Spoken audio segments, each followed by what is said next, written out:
We process thousands of visual messages daily, but many of them fail at their core objective. When graphic design prioritizes pure aesthetic impact and dense visual complexity over structure, the underlying information becomes impossible to decipher. This failure stems from a specific educational philosophy. Designers learn in art school to worship the gods of style, novelty, visual impact, and personal self-expression. Technical communication requires the exact opposite approach. Its strict mandate values clarity, precision, and comprehensibility above all else.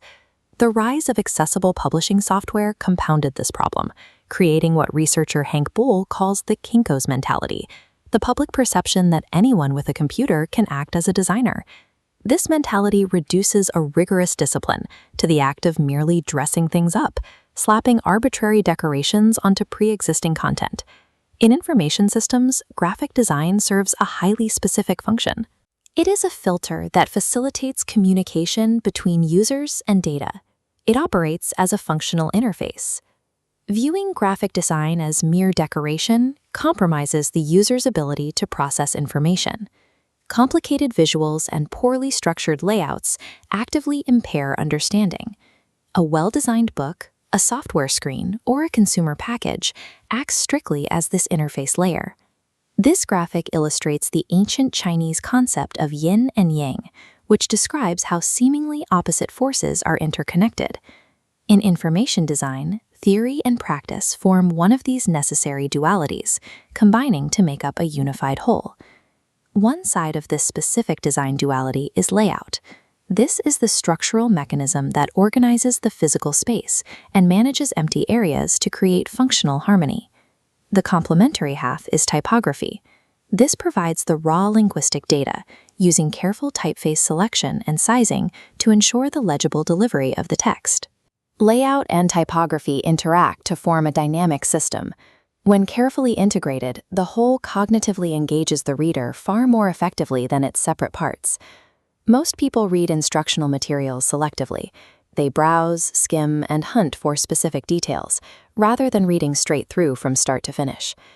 When text and graphics are organized into distinct semantic clusters, readers can quickly scan and chunk the content, leading to higher retention and fewer reading errors.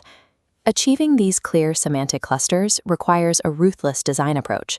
Kevin Mullett and Daryl Sano identified the most critical technique for this: reduction. The designer actively removes every insignificant element from the layout.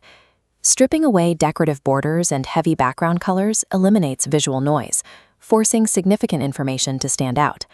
Standardizing text into a single, clean typeface with unified sizing lowers cognitive load. Aesthetically pleasing visuals often deceive learners about their actual instructional value. If illustrations or colors are not highly relevant to the prose, they actively generate a negative effect on reading comprehension and prose learning. Applying reduction serves a strict cognitive necessity. It forces the design to serve human understanding rather than subjective beauty. Judging an interface by its visual appeal fails to measure its utility. The evaluation must shift to objective behavioral metrics.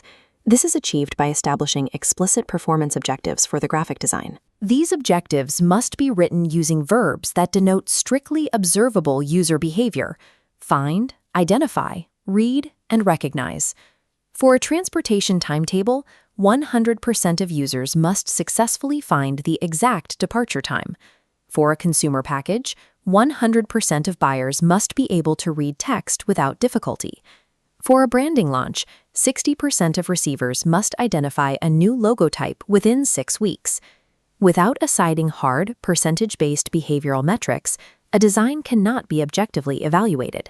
It remains an art project, not a functional interface. Achieving these strict behavioral metrics requires a formalized engineering workflow.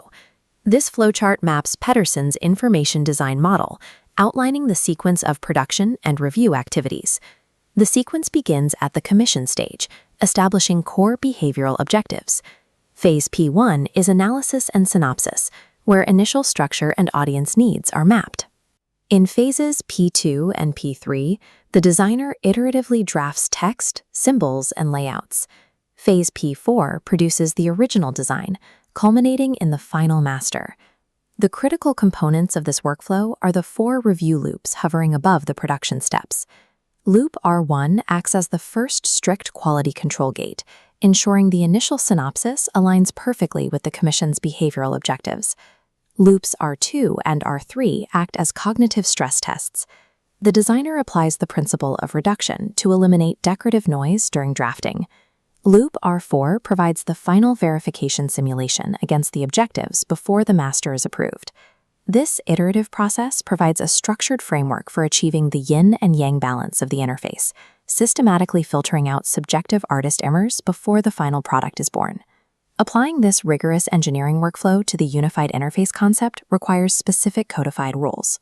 Information designer Robert Waller defined 2 major categories of functions that codify graphic language into precise page components. The first category contains access functions. These elements allow users to navigate the interface structure. This includes overarching tools like abstracts, content lists, glossaries, and indexes.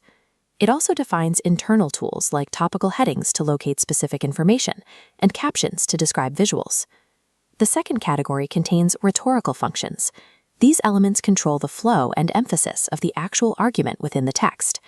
Designers use italics and bolding for emphasis and manipulate spacing and layout breaks to signal transitions between concepts. Deliberate integration of these codified functions transforms raw text into a precise, high-speed cognitive navigational tool.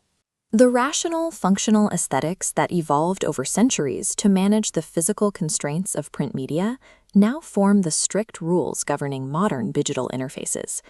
In our fast-paced society, the urge remains strong to use software to dress up bad information.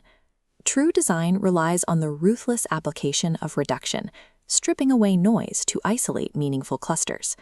Success relies entirely on iterative production loops driven by observable behavioral objectives. By abandoning mere aesthetics and mastering empirical mechanics, the graphic designer discards the role of decorator to become the architect of human understanding.